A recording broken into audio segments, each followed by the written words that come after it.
جی بسم اللہ الرحمن الرحیم. آپ دیکھ رہے ہیں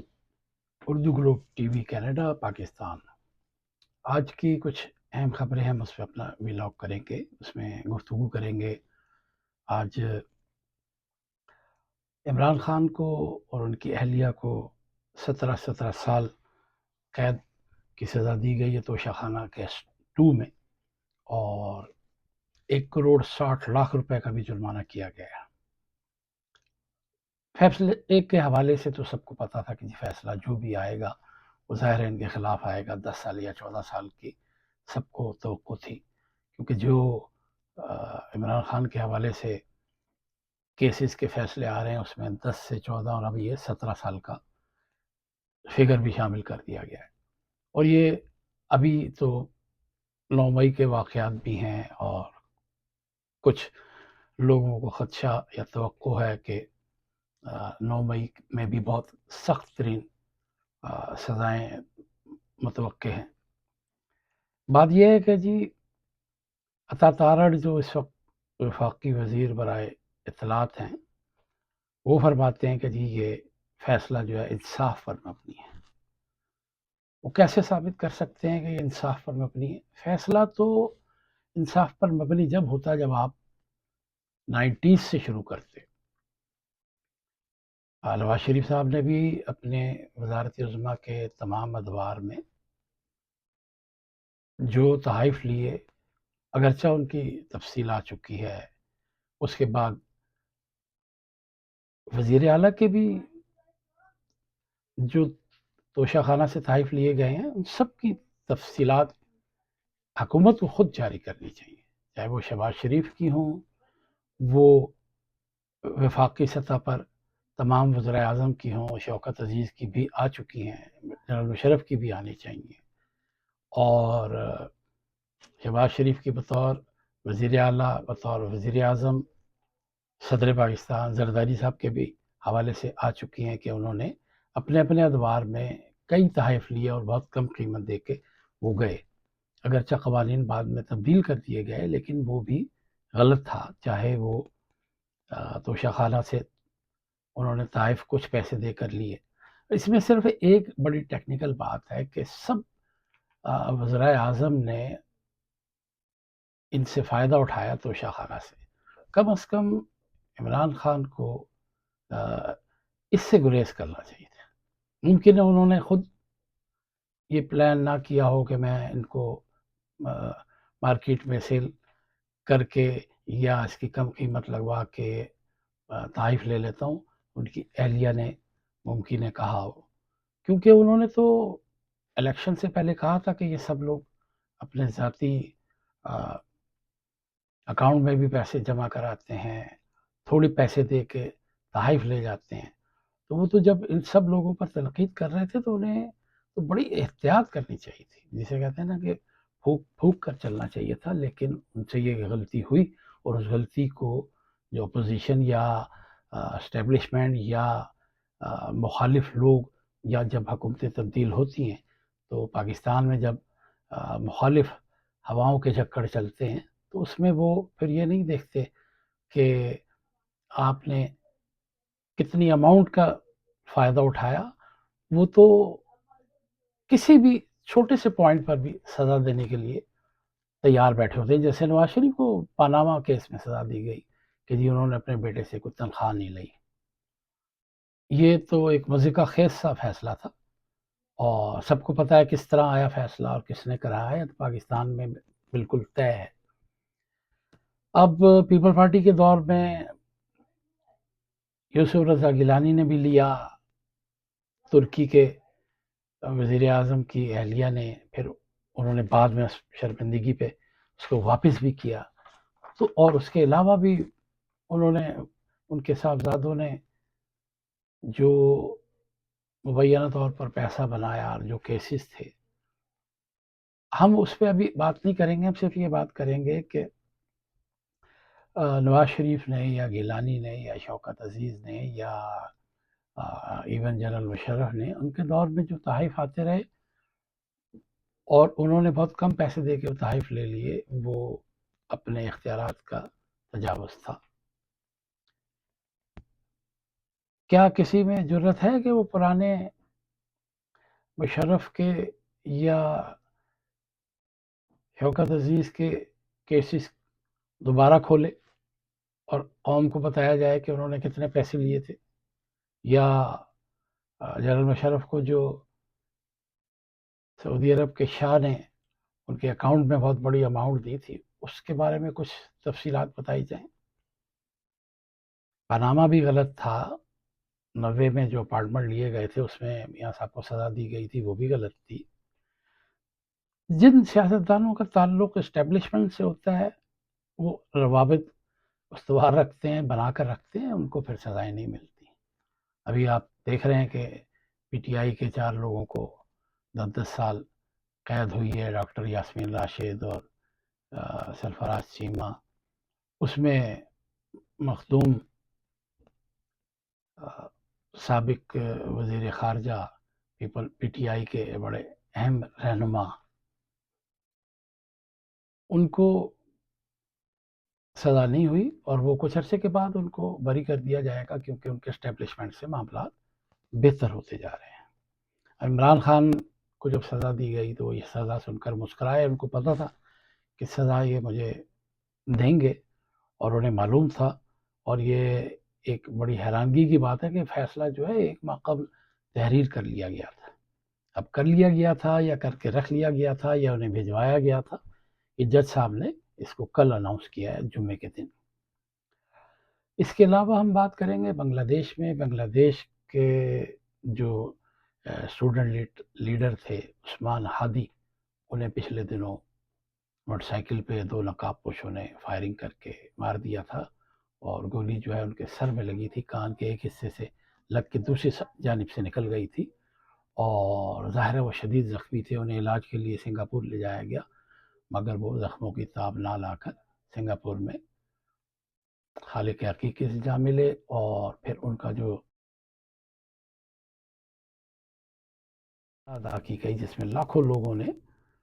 شرکت کی، اور ایک انقلابی شاعر تھے ان کے مزار کے ساتھ ان کو دفنایا گیا، اور جو وہاں کے عبوری وزیر اعظم ہیں ڈاکٹر یونس، انہوں نے کہا ہے کہ جی ہم نے پاکستانی تقریباً 1 کروڑ روپے انعام رکھا ہے جو بھی اس قتل کے بارے میں ہمیں معلومات فراہم کرے گا۔ تو بنگلہ دیش کے حالات اچھے خاصے پریشان کن ہیں۔ وہاں پہ انڈیا مخالف ایک لہر ہے، جو کہ عوامی لیگ کے زمانے میں انڈیا اتحاد کی لہر چلتی تھی، اور ہم آج چھوٹی سی باتیں کریں گے کچھ۔ ایک تو یہ بھی بات کریں گے کہ ایلن مسک جو ہیں وہ 700 ارب ڈالر کا ہندسہ انہوں نے کراس کر لیا ہے، اور پوری دنیا میں اتنی زیادہ دولت کسی ایک فرد کے پاس نہیں آئی۔ اس کے علاوہ ہم آج مختصر سی بات کریں گے کہ ٹرمپ یا کسی اور کے کہنے پر پاک فوج کو غزہ نہیں بھیجیں گے، یہ بات رانا ثناء اللہ نے کہی ہے، لیکن ہمارا اپنا خیال یہ ہے کہ حکومت اپنی فوج فلسطین کی خدمت کے جذبے کے تحت وہاں بھیجنے کے لیے تقریباً تیار ہے۔ دیکھنا یہ ہے کہ اس کا رد عمل کیا آئے گا، خاص طور پر اسلامی جماعتوں کی طرف سے، جو جماعت اسلامی ہے اور جتنی اسلامی دوسری جماعتیں ہیں، وہ کیا اس بارے میں ملک میں کیا حکومت کی مخالفت کرتی ہیں یا خاموشی اختیار کرتی ہیں۔ حکومت کے لیے اچھا خاصا مشکل ہوگا فیصلہ، لیکن حکومت بظاہر لگ رہا ہے کہ یہ فیصلہ کر سکتی ہے۔ اس کے علاوہ اب بڑی اہم ایک بات ہم نے کرنی تھی کہ آپ یہ دیکھیں کہ انڈیا کی ریاست آسام میں ٹرین کی ٹکر سے 7 ہاتھیوں کی ہلاکت ہوئی ہے۔ ایسی خبر پہلے ہم نے کبھی نہیں سنی تھی کہ ٹرین کی زد میں آ کر 7 ہاتھی ہلاک ہو گئے ہیں، اور جو اتھارٹیز ہیں وہ کہتی ہیں کہ جی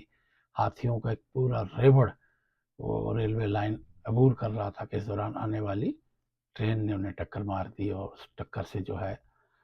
7 جنگلی ایشیائی ہاتھی ہلاک ہو گئے ہیں۔ حالانکہ ٹرین ڈرائیور نے درجنوں ہاتھیوں کو دیکھ لیا تھا، لیکن ہنگامی بریکوں کا استعمال کرنے کے باوجود جانور نہیں بچ سکے، اور اس ٹکر کے بعد 5 بوگیاں جو ہے وہ پٹری سے اتر گئیں۔ بہرحال کسی مسافر کو نقصان نہیں پہنچا۔ اور اس کے علاوہ ہم بات کریں گے کہ شام میں امریکی کارروائی میں داعش کے 5 جنگجو ہلاک ہو گئے ہیں،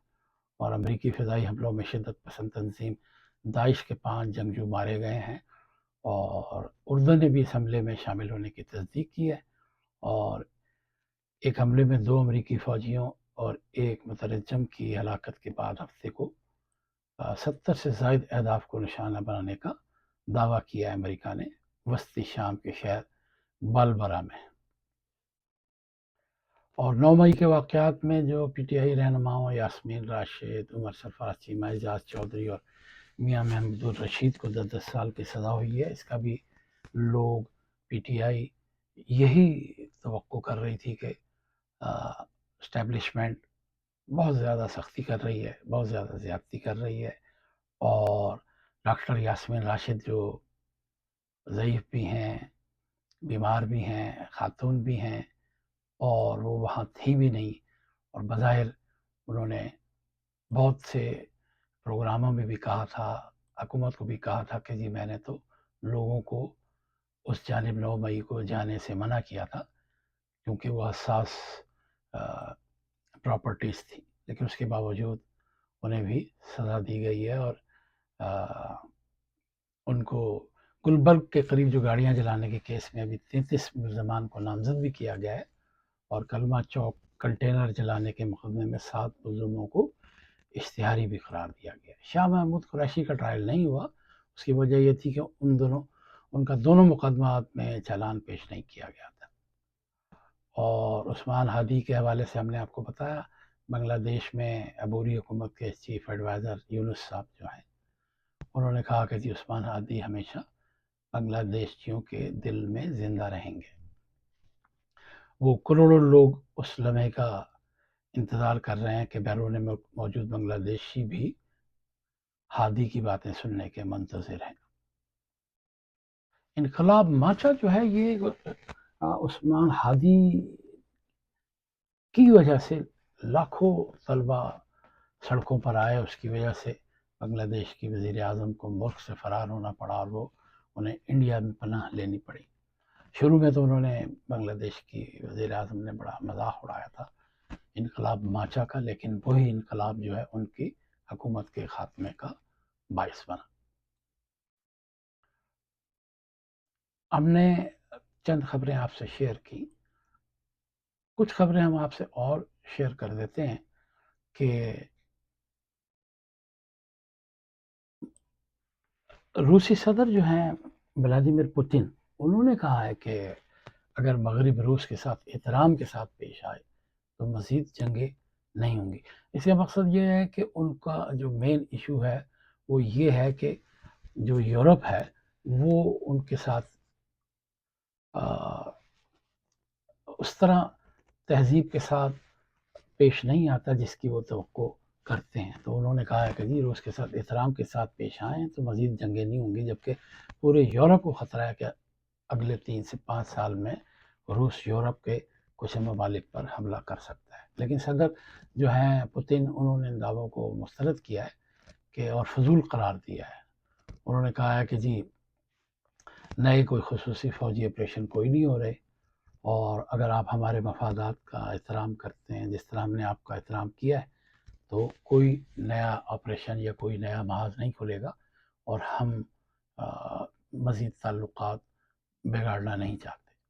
امریکہ کے جو وزیر خارجہ ہیں وہ کہہ رہے ہیں کہ جی غزہ اسٹیبلائزیشن فورس جو ہے اس کے لیے فوج بھیجنے کی پیشکش پر پاکستان کے شکر گزار ہیں۔ تو اس کا مقصد یہ ہے کہ پاکستان اپنی فوج بھیجنے کے لیے تیاری کر رہا ہے، ابھی وہ حالات کا بغور جائزہ لے رہا ہے، اور مارکو رومیو نے کہا ہے کہ ہم پاکستان کے بڑے مشکور ہیں، پاکستان ایک اہم ملک ہے، اور اگر وہ اس پر متفق ہو جاتے ہیں تو وہ اس فورس کا حصہ بنیں گے۔ اگلا مرحلہ جو ہے بورڈ آف پیس اور فلسطینی کریٹ جو ہیں ان کے ایک گروپ کا قیام ہے جو روزمرہ کی گورننس کے معاملات دیکھے گا۔ باقی شمالی وزیرستان میں شدت پسندوں کی کارروائیاں جاری ہیں اور ہماری فورسز نے بڑی دلیری سے، بہادری سے ان شدت پسندوں کا مقابلہ کیا اور مسلسل کرتے چلے جا رہے ہیں، اور یہ 20 دسمبر تک جو سیکورٹی فورسز کا ہے ان کے کیمپ پر حملہ کیا گیا تھا، جس سے 4 فوجی اہلکار جو ہیں وہ ہلاک ہوئے تھے، اور جو کچھ بچے اور خواتین بھی بے گناہ اس میں زخمی ہوئے تھے۔ تو آئی ایس پی آر کا کہنا ہے کہ سیکورٹی فورسز کی جو جوابی کارروائی ہے اس میں کئی شدت پسند مارے گئے ہیں، اور شدت پسندوں سے فائرنگ کے تبادلے میں 4 فوجی اہلکار بھی ہلاک ہوئے ہیں۔ اور آئی ایس پی آر کا کہنا ہے کہ افغانستان میں موجود شدت پسندوں نے اس کی منصوبہ بندی کی تھی، جہاں سے وہ موجود طالبان کے موقف کی نفی ہوتی ہے، جو کہ اپنی سرزمین پر دہشت گردوں کی عدم موجودگی کا دعویٰ کرتے ہیں۔ پاکستان افغان عبوری حکومت سے توقع کرتا ہے کہ وہ اپنی ذمہ داریاں پوری کریں گے۔ دیکھنا یہ ہے کہ افغانستان کس حد تک انڈیا کی گود میں بیٹھتا ہے، کس حد تک پاکستان کے خلاف ایک عرصے سے جو کارروائیاں کی جا رہی ہیں ان میں کمی کب آئے گی۔ اور ایک آخری خبر ہمارے کہ ایک متنازع ویڈیو ٹویٹس کی تھی ایک یوٹیوبر سہراب برکت، ان کی جناب درخواست جو ہے منظور ہو گئی ہے بعد از گرفتاری کی، اور عدالت نے 1 لاکھ روپے کے مچلکوں کے بعد ان کی ضمانت منظور کی ہے، اور 26 نومبر کو ان کو اسلام آباد ایئرپورٹ سے گرفتار بھی کیا تھا جب وہ ایک کانفرنس میں شرکت کے لیے امریکہ جا رہے تھے۔ تو یوٹیوبر کے لیے آج کل سختی کے دن ہیں۔ کچھ باد صبا ان کی مخالف سندھ میں چل رہی ہے، اور پیسے بنانے کی فکر میں وہ بہت سی ایسی چیزیں یا ایسے پروگرام کر لیتے ہیں جس سے پھر انہیں نقصان ہوتا ہے۔ تو ہم آپ کو گاہے بگاہے مختلف خبروں کے بارے میں اپنی رائے سے نوازتے رہیں گے۔ اپنا خیال رکھیں، اور اردو گلوب ٹی وی کو اگر ہو سکے تو سبسکرائب ضرور کریں۔ آپ کا بہت شکریہ۔